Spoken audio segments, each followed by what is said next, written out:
Hi hello welcome to அன்பின் வண்ணம். இன்றைக்கி நம்ம பார்க்க போகிற ரெசிபி வேர்க்கடலை சட்னிங்க. இந்த வேர்க்கடலை சட்னி சமையல் தெரியாதவங்க கூட ஈஸியாக செய்கிற அளவுக்கு நான் ஸ்டெப் பை ஸ்டெப்பாக சொல்லி கொடுத்துருக்கேங்க. இதே மெத்தடில் செஞ்சிங்கன்னா வேர்க்கடலை சட்னி டேஸ்ட்டாக வருங்க. வாங்க இப்போ சட்னி செய்கிறது எப்படின்னு பார்ப்போம். வேர்க்கடலை சட்னி செய்கிறதுக்கு ஒரு கடாயில் 1 ஸ்பூன் அளவுக்கு எண்ணெய் சேர்த்துட்டு அந்த எண்ணெய் சூடேறினதும் 1 ஸ்பூன் உளுந்தம்பருப்பு சேர்த்துக்கலாம்.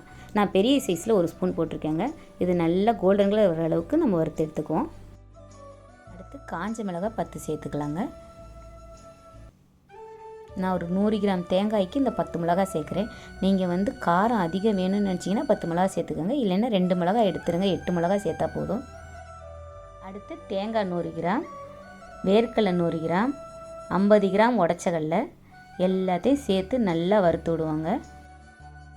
அடுத்து இது கூட 4 பல் பூண்டையும் சேர்த்து நல்லா வறுத்து விட்டுருவாங்க. நல்லா ஆறுனதுக்கப்புறம் மிக்ஸி ஜாரில் சேர்த்துக்குவோம். 1 ஸ்பூன் கல்லுப்பு இதோட சேர்த்துக்கலாம். இந்த ஸ்மால் சைஸ் ஸ்பூனில் தாங்க நான் உப்பு போடுறேன். அதிகம் சேர்க்க வேண்டாம். அதிகம் சேர்த்தோம்னா உப்பு கச்சிருச்சுன்னா நம்ம அதுக்கப்புறம் அந்த உப்பு எடுக்க முடியாது. நம்ம அரைச்சி முடிச்சுட்டு தண்ணி சேர்த்து தாளிப்பு போடும்போது கூட டேஸ்ட்டு பார்த்துட்டு உப்பு சேர்த்துக்கலாங்க. இந்த அளவுக்கு அரைக்கணுங்க. கொஞ்சம் நெருப்பாக இருக்கணுங்க. அடுத்து இதை ஒரு பவுலில் மாற்றிக்கலாங்க. மாற்றிட்டு கொஞ்சம் தண்ணி சேர்த்துட்டு நம்ம தாளிப்பு போட்டுக்கலாம். தாளிப்புக்கு ஒரு 1/2 ஸ்பூன் எண்ணெய் ஊற்றி 1 ஸ்பூன் கடுகு போட்டு பொரிய விட்டுக்கலாம். ஏன்னா 1/2 ஸ்பூன் எண்ணெய் ஊற்றினா ஆல்ரெடி நம்ம எண்ணெயில் தான் எல்லாத்தையும் வறுத்து எடுத்துருக்கோம். அதனால் அதிலே எண்ணெய் இருக்குது, அதிகம் எண்ணெய் தேவைப்படாது. ஒரு 2 மிளகா கிள்ளி போட்டுக்கலாம். இது ஒரு வாசனைக்கு தாங்க போடுறோம். இது போடணும்னா போடலாம், இல்லைன்னா வேணான்னா வெறும் கடுகும் கருவேப்பிலையும் போட்டு பொரிய விட்டுக்கலாம்.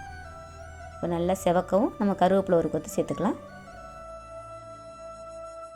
அதாங்க நல்லா கருவேப்பிலை முறுமுறுன்னு வர்ற அளவுக்கு நல்லா வறுத்து விட்டுக்கோங்க. அவ்வளோதாங்க, தாளிப்பு ரெடி ஆயிடுச்சு. இதை நம்ம சட்னியில் கலந்துக்கலாங்க. அவ்வளோதாங்க, மணக்க சட்னி ரெடி ஆயிடுச்சுங்க. இந்த சட்னியை நம்ம இட்லி, தோசை, பூரி கூட சேர்த்து சாப்பிட்லாங்க.